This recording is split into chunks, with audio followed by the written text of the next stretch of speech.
When the Queen of Sheba heard of Solomon's fame, she came to Jerusalem to test him with hard questions. Arriving with a very great caravan, with camels carrying spices, large quantities of gold, and precious stones, she came to Solomon and talked with him about all she had on her mind. Solomon answered all her questions. Nothing was too hard for him to explain to her. When the Queen of Sheba saw the wisdom of Solomon, as well as the palace he had built, the food on his table, the seating of his officials, the attending servants in their robes, the cupbearers in their robes, and the burnt offerings he made at the temple of the Lord, she was overwhelmed. She said to the king, "The report I heard in my own country about your achievements and your wisdom is true. But I did not believe what they said until I came and saw with my own eyes. Indeed, not even half the greatness of your wisdom was told me. You have far exceeded the report I heard. How happy your people must be. How happy your officials who continually stand before you and hear your wisdom. Praise be to the Lord your God, who has delighted in you and placed you on his throne as king to rule for the Lord your God. Because of the love of your God for Israel and his desire to uphold them forever, he has made you king over them, to maintain justice and righteousness." Then she gave the king 120 talents of gold, large quantities of spices and precious stones. There had never been such spices as those the Queen of Sheba gave to King Solomon. The servants of Hiram and the servants of Solomon brought gold from Ophir. They also brought algum wood and precious stones. The king used the algum wood to make steps for the temple of the Lord and for the royal palace, and to make harps and lyres for the musicians. Nothing like them had ever been seen in Judah. King Solomon gave the Queen of Sheba all she desired and asked for. He gave her more than she had brought to him. Then she left and returned with her retinue to her own country. The weight of the gold that Solomon received yearly was 666 talents, not including the revenues brought in by merchants and traders. Also, all the kings of Arabia and the governors of the territories brought gold and silver to Solomon. King Solomon made 200 large shields of hammered gold. 600 shekels of hammered gold went into each shield. He also made 300 small shields of hammered gold, with 300 shekels of gold in each shield. The king put them in the palace of the forest of Lebanon. Then the king made a great throne inlaid with ivory and overlaid with pure gold. The throne had 6 steps, and a footstool of gold was attached to it. On both sides of the seat were armrests, with a lion standing beside each of them. 12 lions stood on the 6 steps, one at either end of each step. Nothing like it had ever been made for any other kingdom. All King Solomon's goblets were gold, and all the household articles in the palace of the forest of Lebanon were pure gold. Nothing was made of silver, because silver was considered of little value in Solomon's day. The king had a fleet of trading ships manned by Hiram's servants. Once every 3 years it returned, carrying gold, silver, and ivory, and apes and baboons. King Solomon was greater in riches and wisdom than all the other kings of the earth. All the kings of the earth sought audience with Solomon to hear the wisdom God had put in his heart. Year after year, everyone who came brought a gift, articles of silver and gold and robes, weapons and spices, and horses and mules. Solomon had 4,000 stalls for horses and chariots, and 12,000 horses, which he kept in the chariot cities, and also with him in Jerusalem. He ruled over all the kings from the Euphrates River to the land of the Philistines, as far as the border of Egypt. The king made silver as common in Jerusalem as stones, and cedar as plentiful as sycamore fig trees in the foothills.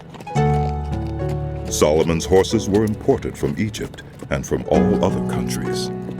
As for the other events of Solomon's reign, from beginning to end, are they not written in the records of Nathan the prophet, in the prophecy of Ahijah the Shilonite, and in the visions of Iddo the seer concerning Jeroboam, son of Nebat?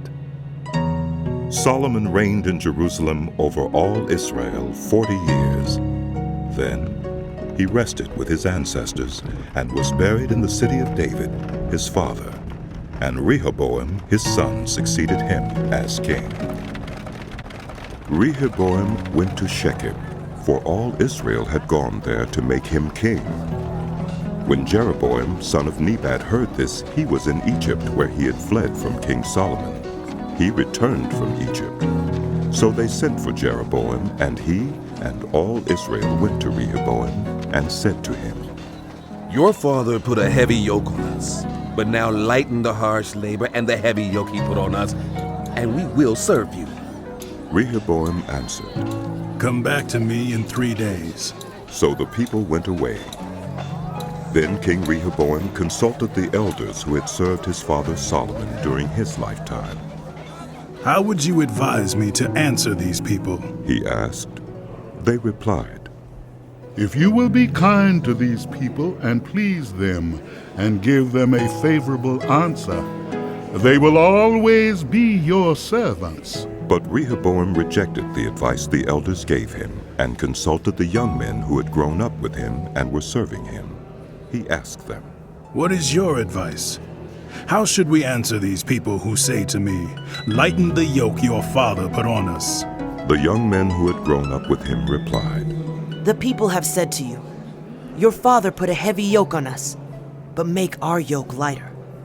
Now tell them, My little finger is thicker than my father's waist. My father laid on you a heavy yoke. I will make it even heavier. My father scourged you with whips. I will scourge you with scorpions. 3 days later, Jeroboam and all the people returned to Rehoboam, as the king had said, Come back to me in 3 days. The king answered them harshly, rejecting the advice of the elders. He followed the advice of the young men and said, My father made your yoke heavy. I will make it even heavier. My father scourged you with whips. I will scourge you with scorpions. So the king did not listen to the people, for this turn of events was from God, to fulfill the word the Lord had spoken to Jeroboam, son of Nebat, through Ahijah the Shilonite. When all Israel saw that the king refused to listen to them, they answered the king, What share do we have in David? What part in Jesse's son? To your tents, Israel. Look after your own house, David. So all the Israelites went home. But as for the Israelites who were living in the towns of Judah, Rehoboam still ruled over them. King Rehoboam sent out Adoniram, who was in charge of forced labor, but the Israelites stoned him to death. King Rehoboam, however, managed to get into his chariot and escape to Jerusalem. So Israel has been in rebellion against the house of David to this day. When Rehoboam arrived in Jerusalem, he mustered the house of Judah and Benjamin, 180,000 able young men, to make war against Israel and to regain the kingdom for Rehoboam. But this word of the Lord came to Shemaiah, the man of God. Say to Rehoboam, son of Solomon, king of Judah, and to all Israel in Judah and Benjamin, this is what the Lord says. Do not go up to fight against your fellow Israelites. Go home, every one of you, for this is my doing. So they obeyed the words of the Lord and turned back from marching against Jeroboam.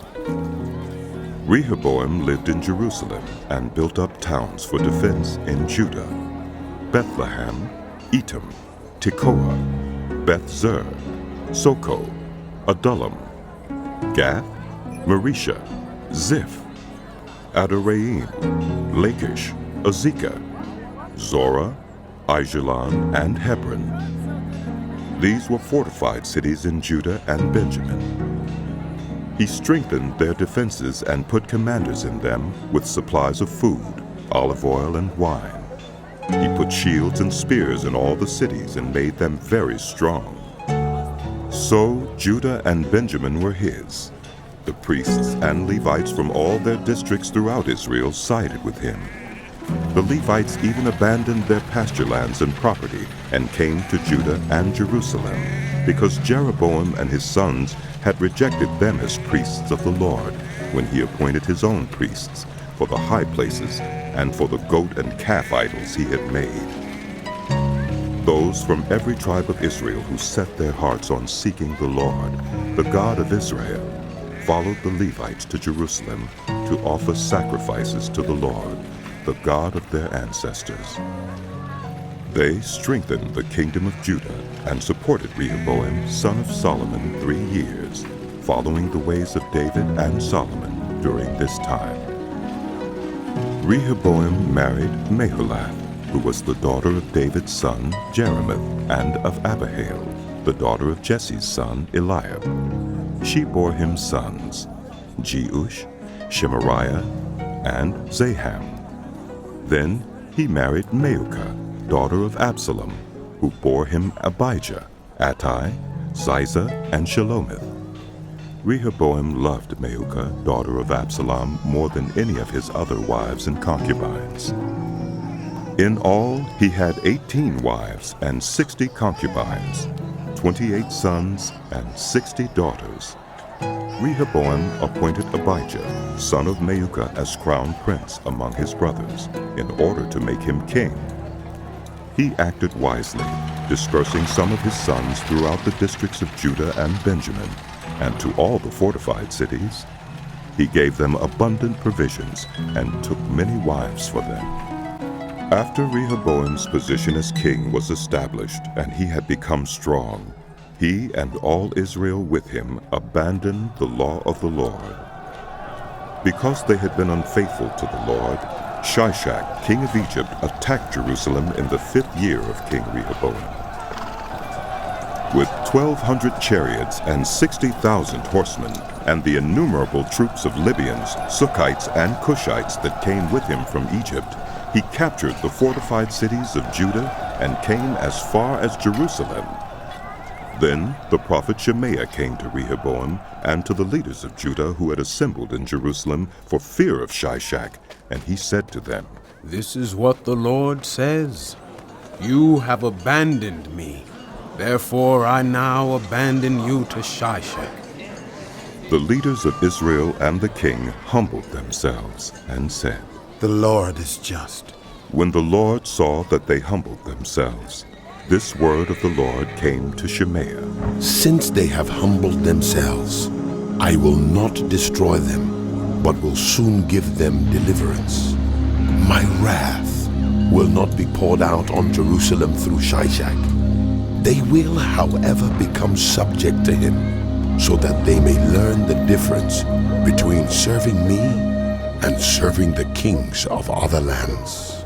When Shishak, king of Egypt, attacked Jerusalem, he carried off the treasures of the temple of the Lord and the treasures of the royal palace. He took everything, including the gold shields Solomon had made. So King Rehoboam made bronze shields to replace them, and assigned these to the commanders of the guard on duty at the entrance to the royal palace.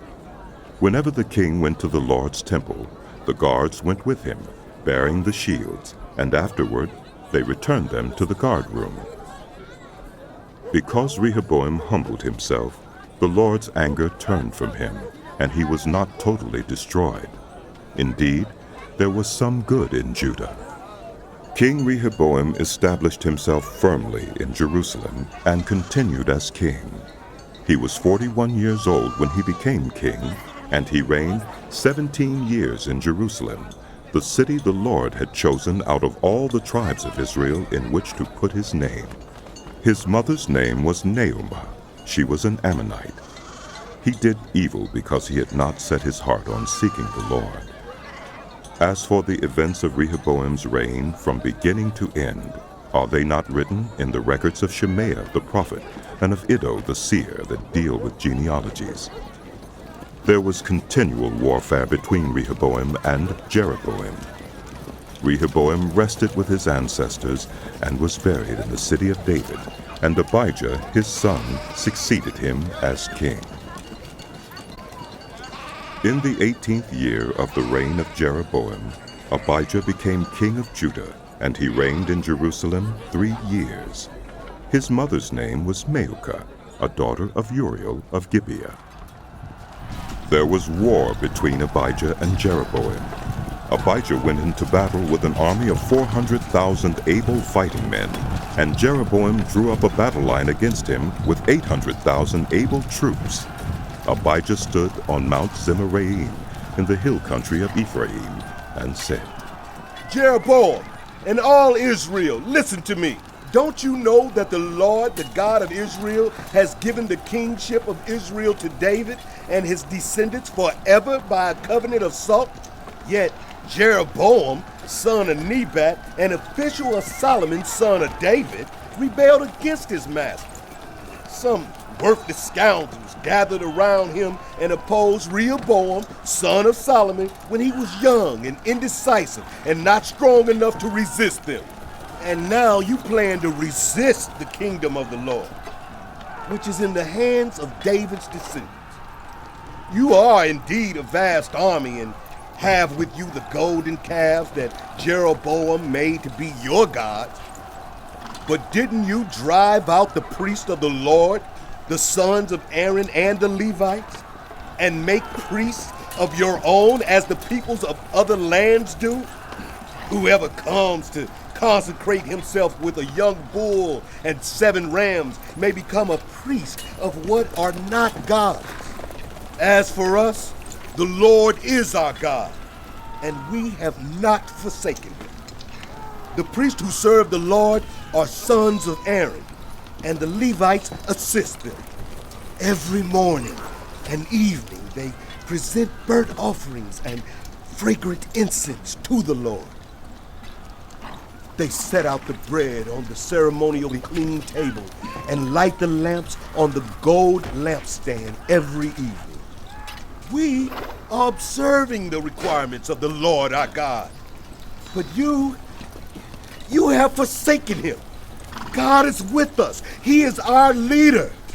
His priests, with their trumpets, will sound the battle cry against you. People of Israel, do not fight against the Lord, the God of your ancestors, for you will not succeed. Now Jeroboam had sent troops around to the rear, so that while he was in front of Judah, the ambush was behind them. Judah turned and saw that they were being attacked at both front and rear. Then they cried out to the Lord. The priests blew their trumpets, and the men of Judah raised the battle cry. At the sound of their battle cry, God routed Jeroboam and all Israel before Abijah and Judah. The Israelites fled before Judah, and God delivered them into their hands. Abijah and his troops inflicted heavy losses on them, so that there were 500,000 casualties among Israel's able men. The Israelites were subdued on that occasion, and the men of Judah were victorious because they relied on the Lord, the God of their ancestors. Abijah pursued Jeroboam and took from him the towns of Bethel, Jeshunah, and Ephraim, with their surrounding villages. Jeroboam did not regain power during the time of Abijah, and the Lord struck him down, and he died. But Abijah grew in strength. He married 14 wives and had 22 sons and 16 daughters. The other events of Abijah's reign, what he did and what he said, are written in the annotations of the prophet Iddo.